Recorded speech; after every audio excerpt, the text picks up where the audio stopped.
Hello, welcome to Writer's Block is an Illusion, How to Write Your Way Through It by Bridgette Hayden. This is only a sample portion of the book. This is not a professional recording. You may hear pages turning or me taking a sip of water. I hope you can relax and enjoy my message anyway. So many writers need help with writer's block. I wrote this book to bring comfort and relief to them, to show how easy it is to get past it. It is my nature to uplift others, and I hope you enjoy this presentation.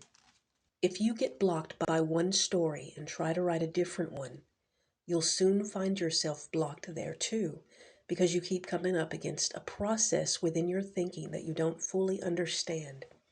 It causes the solution to be invisible to you.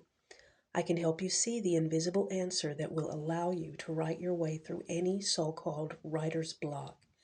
The problem is you don't understand how your inner writer works. It is the inner writer's job to take all the potential you believe in and, according to your direction, weave it into a narrative or whatever form you desire. But if you have so much desire, so many moving parts, and not enough clarity to see your way to it, your inner writer is going to stop moving. It won't budge until you make some decisions that turn all infinite potential into a straightforward course of action. I can help your words start to flow again. In this book, you'll find therapeutic guidance and workarounds for any writing blocks you encounter. These practices have worked for me 100% of the time. At the beginning of each chapter is a quote that I refer to as a blossom of wisdom based on my experience. And blossom number one is, you can stumble on a thought as easily as you can stumble on a rock. Writer, know your mental power. This is chapter 1, called Moving Forward. If I placed a blindfold over your eyes and told you to keep walking forward, could you do that? Would you trust me? No. Your body would tense and prepare to fall. If you moved forward at all, it would be with extra caution, a sense of imminent danger, and overall anxiety, not knowing when your inevitable fall was coming or how bad it would hurt. Your brain would take charge, suppressing your intellect in favor of self-preservation. It's going to lock your muscles and make you dread moving forward. Or it's going to shut down your capabilities of movement for your own good. It does the same thing with writing. This is writer's block. When you stop writing and can't seem to move forward, this is a message, not a punishment. Your inner writer is saying, I can't see how to get to where you want to go. Please make a choice. Please give me structure and guidance. Please feel more strongly about one direction than you do any other. You don't feel comfortable going forward or not willing to make a decision that you know is only temporary, so that we can rule out what doesn't work and get to the part that does. When you can't see where you're going from one concept to the next, the writing shuts down. All you have to do is provide your brain with visibility again. Learn the language of your inner writer. Your mind is essentially saying, I don't have enough information to proceed. It's saying there is no bridge to get to where you want to go. You must then make decisions that will be like building a bridge. This book will show you how. I can give you the hard and fast solution to writer's block. Take the anxiety of moving forward away by breaking your tasks down into the smallest steps possible. You've overwhelmed yourself and caused a creative stalemate, which effectively blinds you to which step to take next. But there's more to it, and if you want to get the most out of this book, you'll read it. It's written in a way that's meant to slow your brainwaves from beta, survival of the fittest thinking, to alpha, childlike wonder and expansive, unlimited thought and dreaming. There's no competition and worrying in alpha, so you get to use more of your mental resources, which are freed up. This allows you to retain more by engaging with the book as much as you can. This way, it's woven into your consciousness and not merely glanced at or surface memorized.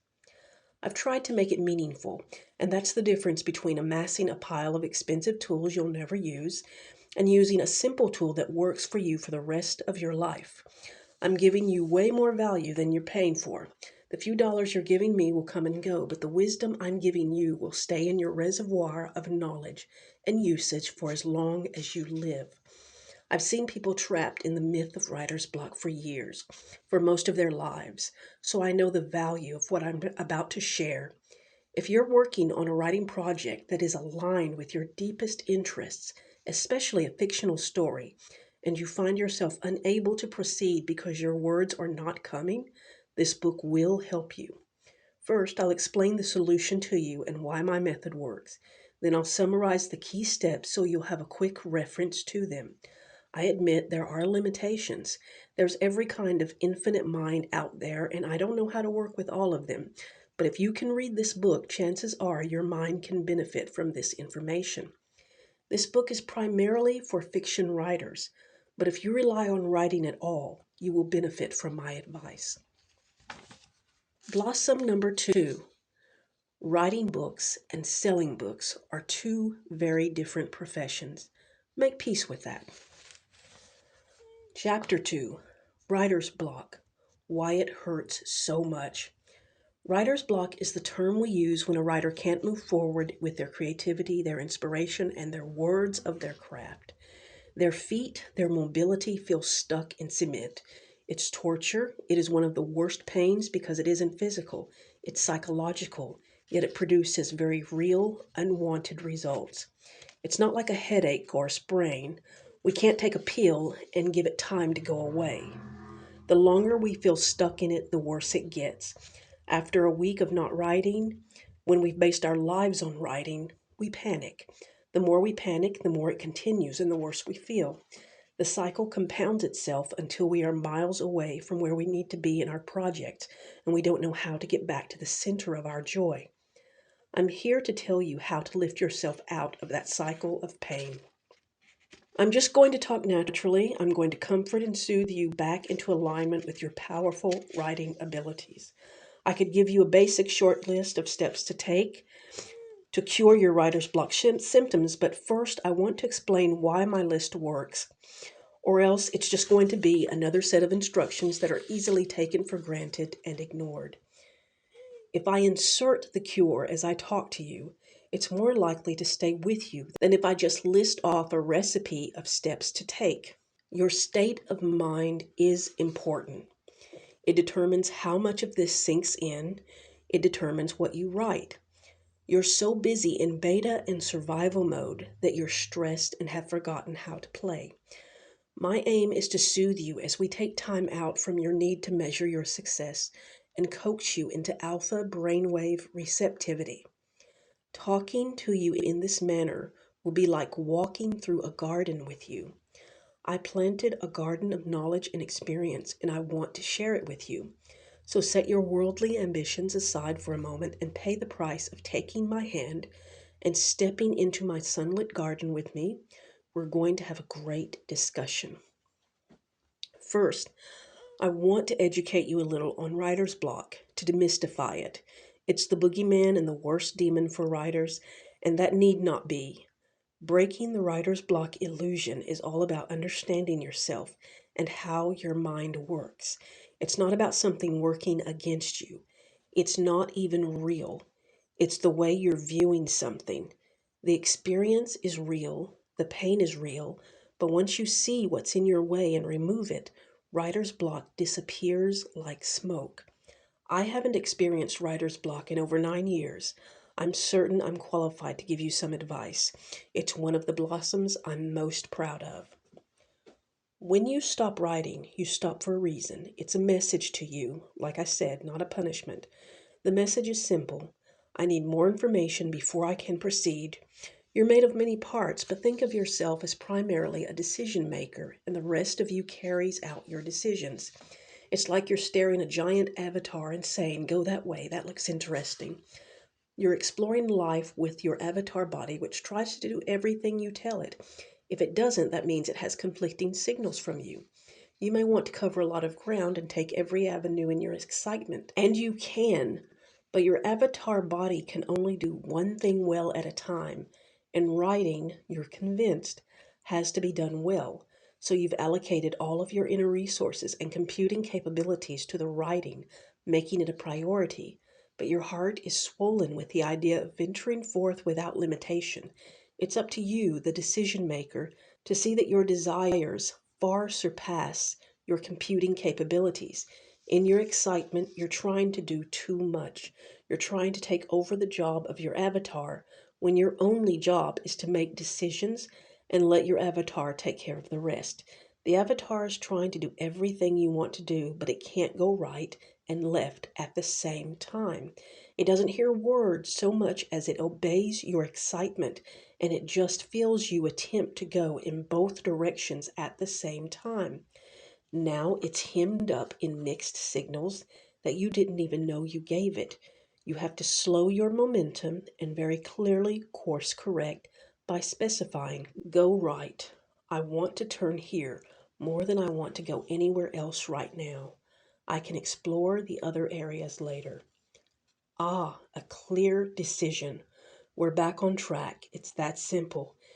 The sudden inactivity is a message from your inner writer, the psychological mechanics that get your fingers typing and translating your mental concepts.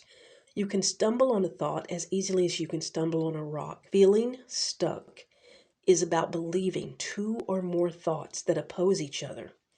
If this feeling persists, your creativity will stop flowing and become stagnant, exactly like water that has no outlet and no way to continue its life-giving flow.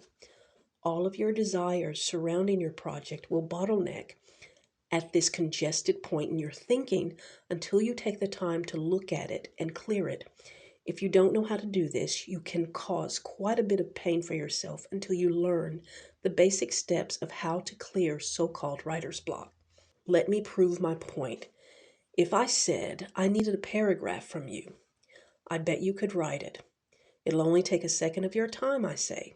Give me a paragraph's worth of words to describe a scene where a man is standing in a dark room. We don't know if he can leave the room or not. It could be a real prison or a psychological prison. He sees a shaft of gold sunlight falling across the floor. It inspires thoughts of warmth, home, and escape. But he cannot escape. Can you write a creative paragraph based on that little bit of description?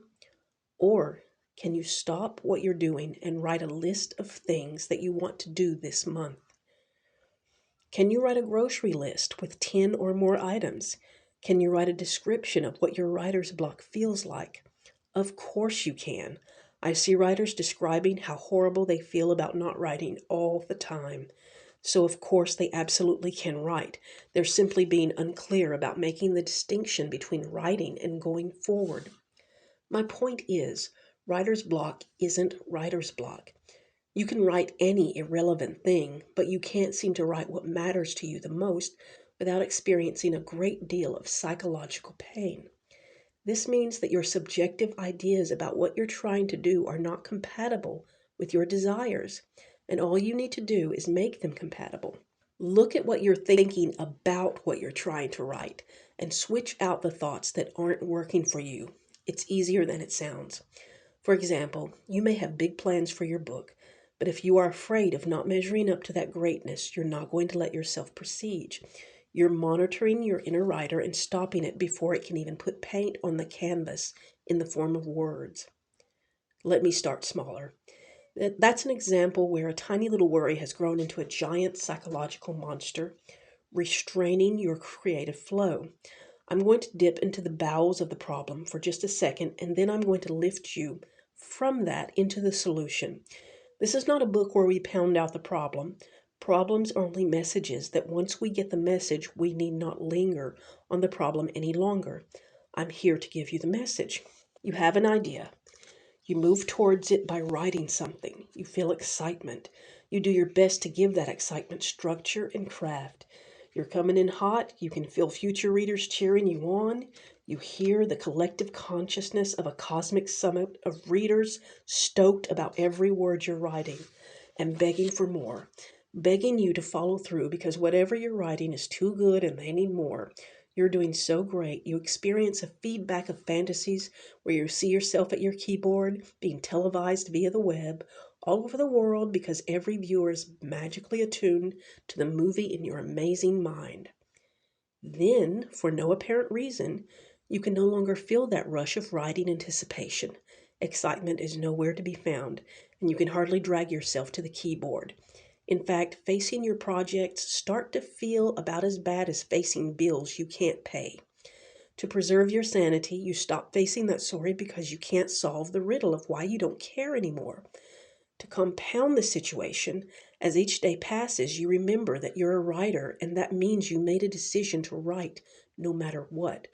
So the fact that you can't face your keyboard haunts you like a personal demon, taunting you with empty promises that you made to yourself to write.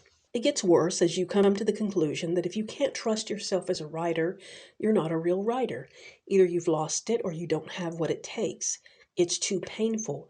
And the worst belief of all, you can't trust yourself to keep your targets and commitments in life.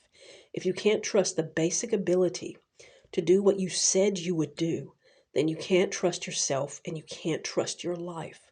Nothing you do will ever succeed, or so you think on a deeper level that you may not be fully aware of. This is one of the invisible thoughts you're stumbling over. This can lead to depression if you're not careful. You based your whole life on writing.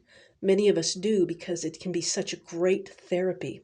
If you can't do it, you feel lost indeed.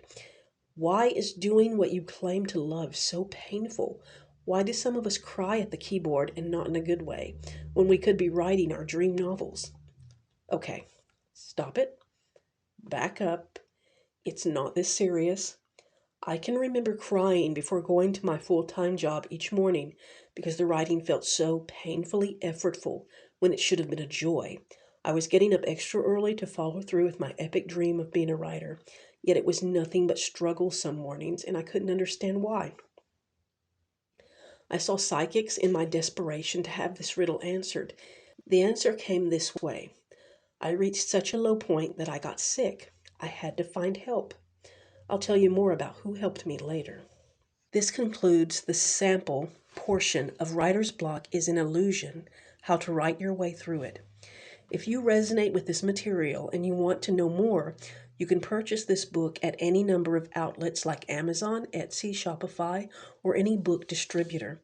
There will be purchase links in the description below. Thank you.